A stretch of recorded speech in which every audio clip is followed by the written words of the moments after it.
Assalamualaikum warahmatullahi wabarakatuh. Saya Cynthia Indah Puji Rahayu, NIM 19053096, jurusan Pendidikan Ekonomi, konsentrasi Administrasi Perkantoran.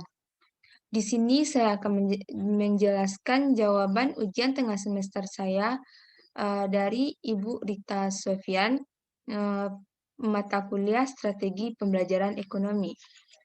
Langsung saja, yang pertama yaitu jelaskan konsep-konsep di bawah ini dan bagaimana pelaksanaannya dalam proses pembelajaran. Eh, yang A, yaitu strategi. Apa itu strategi?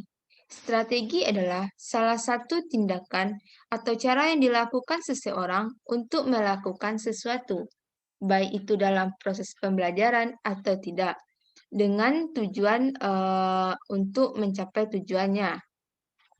Yang kedua yaitu strategi pembelajaran. Dari pengertian strategi, tentu kita dapat mengetahui apa itu strategi pembelajaran.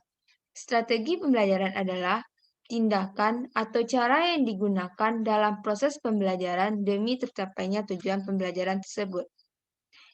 Selanjutnya yaitu pendekatan. Dapat kita ketahui bahwa pendekatan itu adalah sudut pandang, ide, atau prinsip yang berupaya agar tujuan pembelajaran dapat tercapai. Selanjutnya, metode pembelajaran. Metode pembelajaran adalah suatu proses yang sistematis yang dilakukan oleh pendidik dalam menyampaikan materi terhadap peserta didiknya untuk mencapai tujuan pembelajaran. Selanjutnya, teknik pembelajaran.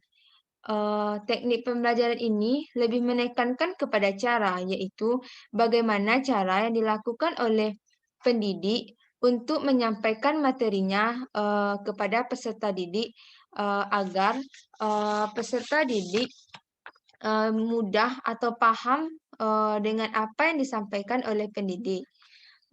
Contohnya saja, dengan guru memberikan cara penyampaian materi dengan metode ceramah, atau bisa juga memberikan evaluasi kepada peserta didik untuk melakukan proses pembelajaran tersebut. Selanjutnya, taktik pembelajaran. Taktik pembelajaran adalah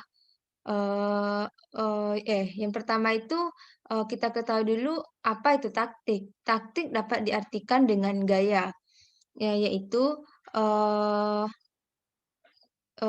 jadi taktik pembelajaran dengan diartikan taktik tadi gaya, maka taktik pembelajaran tersebut adalah gaya yang dipakai oleh pendidik dalam menyampaikan materinya kepada peserta didik. Selanjutnya, model pembelajaran. Model pembelajaran adalah seluruh rangkaian yang dilakukan oleh pendidik dalam menyampaikan materi mulai dari pendekatan sampai dengan akhir. Sehingga model pembelajaran dapat juga kita artikan dengan kesimpulan dari keseluruhan proses pembelajaran. Selanjutnya, nomor 2 yaitu jelaskan maksud dari pendekatan scientific learning dan pilihlah salah satu materi sesuai dengan keahlian saudara dan buatlah implementasi pembelajaran menggunakan pendekatan scientific learning tersebut. Di sini kita ketahui dulu apa itu pendekatan scientific learning. Pendekatan scientific learning ini adalah salah satu pendekatan pembelajaran yang menekankan pada kaidah keilmuan yang melibatkan keterampilan proses yang terdapat 5 tahap yaitu mengamati, menanya, mengeksplorasi, menegosiasi, dan mengkomunikasikan yang dapat meningkatkan semangat peserta didik dan kreativitas peserta didik. Selanjutnya, dengan menggunakan pendekatan scientific learning ini, yang dapat dilakukan oleh pendidik adalah dengan keahlian saya yaitu administrasi perkantoran. Di sini saya mengambil materi tentang pengelolaan arsip di sebuah kantor. Yaitu yang pertama itu mengamati. Di sini, pendidik, akan menyuruh peserta didik untuk mengamati bagaimana sih, dalam pengelolaan arsip, di kantor tersebut. Apa-apa saja yang akan dilakukan, untuk pengelolaan arsip tersebut. Yang kedua yaitu, eee, setelah, tahap mengamati, pasti tentunya timbul pertanyaan-pertanyaan dari peserta didik, atau siswa. Sehingga, pendidik akan memberikan kesempatan untuk bertanya berdasarkan apa yang diamati siswa tersebut. Setelah itu, eee, timbul setelah timbulnya pertanyaan-pertanyaan itu, maka pendidik akan menyuruh peserta didik, untuk mengumpulkan semua data yang ia peroleh atau informasi yang ia peroleh, eee, dari apa yang mereka amati, yang mereka tanyakan atau dari sumber lainnya. Eee, dari sumber lainnya, tentang pengelolaan arsip di kantor tersebut. Selanjutnya, setelah tahap tersebut masuk pada tahap menegosiasikan, yang mana peserta didik disuruh untuk menjabarkan apa yang telah, dikumpulkan dari, data-data dan informasi yang mereka dapatkan. Selanjutnya, setelah pada tahap tersebut, tibalah pada tahap akhir, yaitu tentunya timbulnya komunikasi antara peserta didik dengan pendidik. Yang mana pendidik akan, menyuruh, peserta didiknya, untuk, menjelaskan kembali apa yang telah mereka dapatkan, dari tahap-tahap yang telah mereka lalui. Selanjutnya, nomor, 3, yaitu seorang guru dalam pembelajaran harus menentukan pendekatan pembelajaran yang digunakan. Jelaskan pendekatan-pendekatan yang ada dalam pembelajaran dan berikan contoh implementasi pendekatan pembelajaran tersebut dalam pembelajaran ekonomi. Pilih salah satu materi sesuai dengan keahlian Anda. Baiklah, yang pertama yaitu pendekatan konsep, yang mana pendekatan konsep ini adalah mengarahkan siswa untuk paham dengan, konsep-konsep yang telah disampaikan oleh pendidik. Ya ya, pada pendekatan konsep ini, siswa, memang harus dibenar dibenarkan untuk paham apa konsep yang telah disampaikan. Karena jika tidak, paham, bisa saja, peserta didik ini salah sasaran atau beda tafsiran. Ya, yang kedua yaitu pendekatan proses, yang mana, pendekatan proses ini, lebih dituntut siswanya untuk menguasai proses pembelajarannya, sehingga, akan mudah untuk mengerti dalam pembelajaran.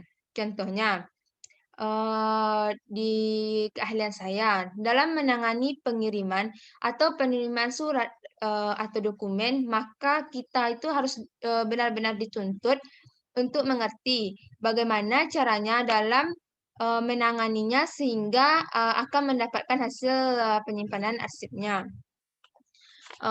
Selanjutnya, pendekatan, eee, induktif, yang mana pendekatan induktif itu adalah pendekatan dengan bagaimana cara memecahkan masalah khusus kepada masalah umum. Selanjutnya pendekatan deduktif. Pendekatan deduktif ini, tidak jauh bedanya dengan pendekatan induktif, yang mana pendekatan, deduktif ini, yaitu terjadi dari kejadian umum ke kejadian khusus. Contoh yang mana pendekatan ini, guru, lebih aktif daripada siswanya. Contohnya, dalam proses, belajar, guru akan menjelaskan dengan detail tentang materi atau konsep pembelajaran yang akan disampaikan kepada, siswa. Sehingga pada pembelajaran ini, eee, dinampakkan, guru itu lebih aktif daripada, siswanya. Mmm, Selanjutnya, Pada masa pandemi seperti ini, dengan pembelajaran daring, metode seperti apa menurut saudara yang bagus untuk digunakan dalam pembelajaran? Jelaskan alasannya. Menurut saya, karena saya sudah mengalami pembelajaran daring tersebut, jadi metode yang bagus adalah menurut saya itu adalah blended learning. Mengapa demikian? Blended learning merupakan pendekatan campuran yang menggunakan sistem daring sekaligus tatap muka melalui video conference. Karena jika hanya menggunakan e-learning saja atau hanya lewat via WA saja, walaupun di dalamnya sudah terdapat materi, tugas, tetapi belum tentu peserta didiknya tersebut paham atau mengerti tentang materi tersebut. Karena menurut saya, kalau hanya sebatas itu saja, maka minat belajar siswa tersebut akan berkurang. Karena bisa jadi karena kurang paham tadi, karena tidak diperhatikan atau bukan tidak diperhatikan, tidak diawasi, sehingga minat belajar siswa tersebut pasti akan berkurang. Ya, terus minat baca peserta didik pasti juga akan berkurang. Nah, untuk itu saya mengambil metode blended learning ini yang melibatkan dua pendekatan, sehingga terdapat tatap muka sekaligus eh, eh, eh sehingga terdapat melalui via learning atau via WA dan sekaligus tatap muka melalui video conference. Sehingga dengan adanya video conference ini, tentu saja bisa membuat peserta didik lebih semangat atau lebih paham. Karena melalui itu pasti tentu guru tersebut akan menjelaskan materi-materi yang tidak dimengerti oleh peserta didik. Dan juga pastinya pendidik tersebut akan memberikan kesempatan kepada peserta didik untuk menanyakan apa saja yang mereka tidak mengerti. Sehingga dengan cara tersebut, eh, pastinya akan membuat peserta didik lebih semangat dan lebih mengerti lagi tentang materi-materi yang disampaikan oleh pendidik. Dan juga dengan adanya sistem pembelajaran ini, tentunya peserta didik akan memiliki banyak pengetahuan karena juga berasal dari materi yang telah disampaikan, dari pemahaman guru, dan lainnya. Selanjutnya, nomor 5 yaitu jelaskan kelebihan dan kekurangan pembelajaran daring. Menurut saya, kelebihan pembelajaran daring ini yaitu dari segi waktu dan tempat, yang mana dengan pembelajaran daring ini tentunya lebih efektif karena dimanapun kita berada, kita bisa mengikuti pembelajaran tersebut. Misalnya, kita berada di rumah nenek, eh, di rumah tante, atau di rumah teman, kita pasti tentu akan bisa mengikuti pembelajaran walaupun kita berada di mana-mana. Tetapi jika hanya tatap muka langsung, pasti kita kewalahan. Maksudnya pasti kita harus ditetapkan untuk pergi. Tetapi kalau pembelajaran daring tidak. Yang kedua yaitu melatih pendidik dan peserta didik dalam menggunakan teknologi.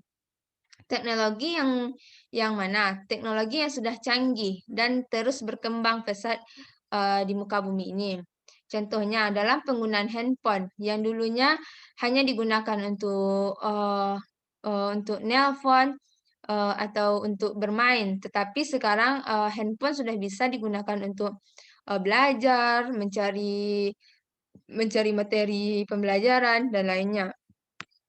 Selanjutnya, siswa tidak hanya bergantung pada guru, tetapi bisa juga menambah wawasannya melalui internet. Selanjutnya kekurangan dari pembelajaran daring.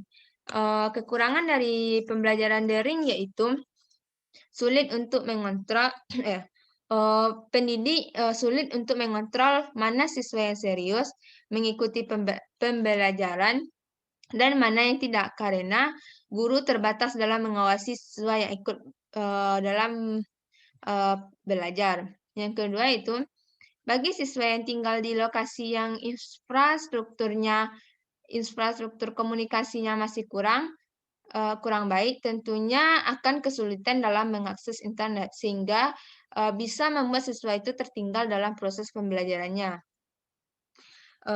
Kekurangan yang selanjutnya yaitu tidak semua siswa memiliki dan mampu mengakses peralatan yang dibutuhkan seperti komputer atau laptop.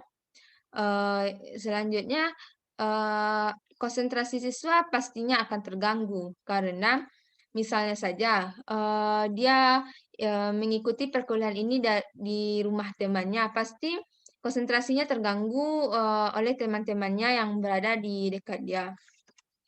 Baiklah, itulah penjelasan saya tentang ujian tengah semester saya. Jika ada salah dan janggal, tolong dimaafkan. Assalamualaikum warahmatullahi wabarakatuh.